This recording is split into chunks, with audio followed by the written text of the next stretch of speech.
When the morning light gilds Lifing Pagoda, and the willow branches on Sioux Causeway swaying gently in the dawn mist, Westlake awakens from an ink painting.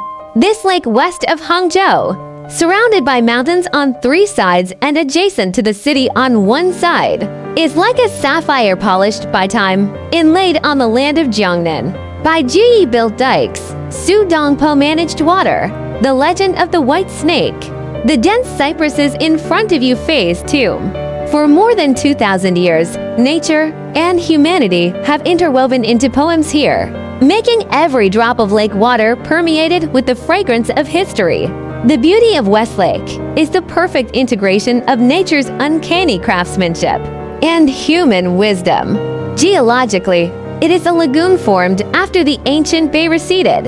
The mountains on three sides are like natural barriers, isolating the tides of the Qiantang River and the noise of the world. The clouds and mist of North Peak, the evening bell of Namping Mountain, and the morning glow of Bao Shi Mountain outline an ever-changing background for this water area.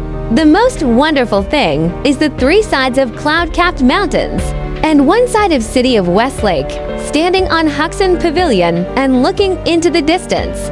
Ba Ochu Pagoda in the north, and Lifing Pagoda in the south facing each other across the lake, forming the wonder of north and south confronting each other, one lake reflecting to pagodas. The Philai Peak in the west is covered with strange rocks. It is said that it is a huge stone from India's Lingju Mountain that flew here to settle. In the east is the lights of Hangzhou City. The lake lights and city scenery blend in the twilight, making it hard to tell whether the city is reflected in the lake or the lake flows into the city. This harmonious layout of mountains, water, and cities makes Westlake a model of Chinese landscape aesthetics.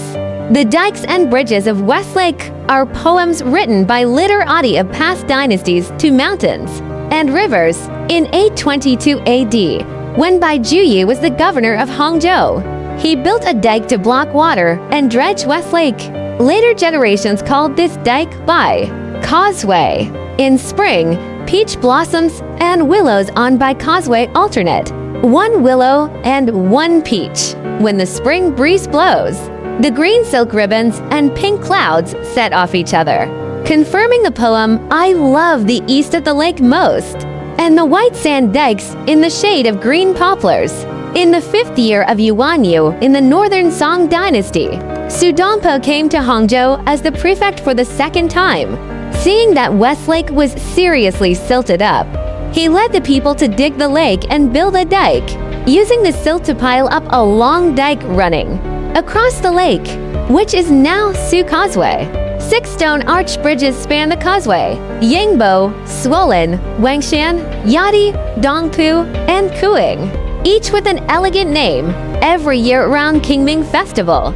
The spring dawn on Sioux Causeway is picturesque, becoming the first of the 10 scenes of Westlake. The broken bridge is famous for the legend of the white snake. When the first snow melts, the sunny side of the bridge melts, while the shady side is still covered with residual snow.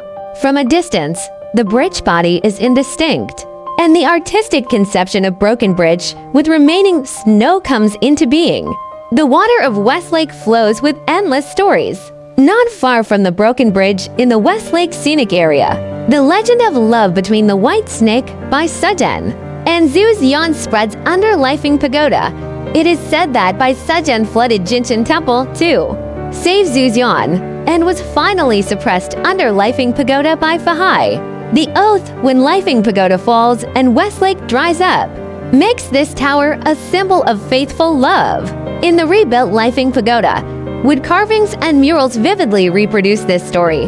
The viewing platform on the top floor of the tower overlooks the whole view of Westlake, as if you can see the figure of Bai Suzhen looking at the broken bridge in those years. Xiling Seal Society at the south foot of Gushan is the spiritual home of literati and scholars. Here, stone pots, wind, and pavilions are scattered. Calligraphers and painters such as Wu Changshuo and Xia Menghai once gathered here.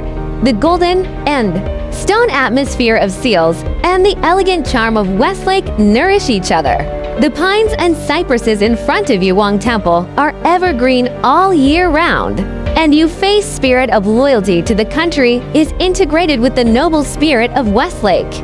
Every late spring, the azaleas in front of the tomb are in full bloom like fire, and the locals say that they are dyed red by the hero's blood. The beauty of Westlake changes into infinite styles in the cycle of 4 seasons. There are the warblers singing among the willow waves in the spring dawn of Sioux Causeway in spring, the lotus leaves connecting the sky in the wine-swept lotus at Quayoan in summer, the clear moonlight spreading all over the lake in the autumn moon over the calm lake in autumn, and the plain elegance of the broken bridge with residual snow in winter. The 10 scenes of Westlake, designated by Emperor Qianlong during his southern tour, are each a gift from time and nature. Today's Westlake is still the living room of Hangzhou people. In the morning, old people practice Tai Chi and sing you opera by the lake. In the afternoon, young people read books in the lakeside seats of Starbucks. In the evening, couples walk along Yangon Causeway, watching the sunset dye the lake water golden red. In 2011, Westlake was listed as a World Cultural Heritage. The judges said the beauty of Westlake lies in its perfect interpretation of the ideal landscape.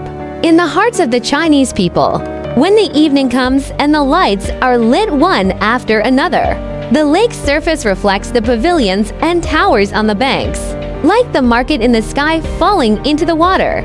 At this moment, you will understand that the charm of Westlake is never a static scenery, but a life poem written by man and nature for thousands of years.